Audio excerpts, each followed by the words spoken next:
Hello everyone and welcome back to another tutorial for the Call of Duty mobile game. In this video, I'm going to show you how you can change your loadout within various different matches. So let's get started right away. First of all, open up the Call of Duty mobile game on your device, and once you open it up, you can use your credentials to log in and end up within the main menu. Now from here, if you wish to change your loadout, simply tap on the loadout option at the bottom section. You will now be taken into your loadout page, where you will be able to change the loadout for each of the various different modes, including Battle Royale, Multiplayer, the Breach mode, as well as Zombie mode.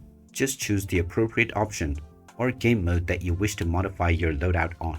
And now you can choose from the various different lists that are available at the bottom right corner. Now by default, you may have up to 9 different loadouts. Just choose from the various different slots that are available to modify your loadout. After choosing your loadout, you can find the various different weapons. To change your primary weapon, tap on the currently selected primary weapon, and then you will be able to choose from the various different weapons class.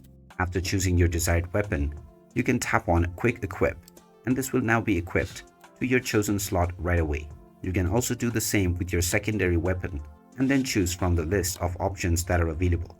After choosing your weapon, you can once again equip with the Quick Equip option. You can also change the various different operator skills, as well as perks and score streaks. There is also the option to choose from various different skins by going into the soldiers menu. And there you have it. That is how easy it is to change your loadout within the Call of Duty mobile game. If you find this video helpful, don't forget to hit that like button and subscribe to our channel for more useful tips and tutorials. Thanks for watching, and I'll see you again in the next one.